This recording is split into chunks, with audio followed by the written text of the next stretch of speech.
Hello guys, welcome back to the channel. In today's video, I'm going to show you how to equip and unequip pet and grow a garden too.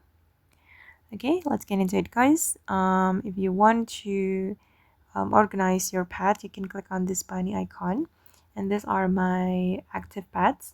And for example, I'm going to unequip the bunny, so we can click on unequip like this.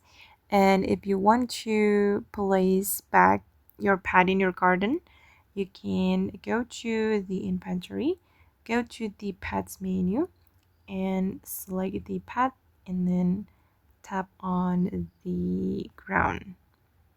Okay, just so simple.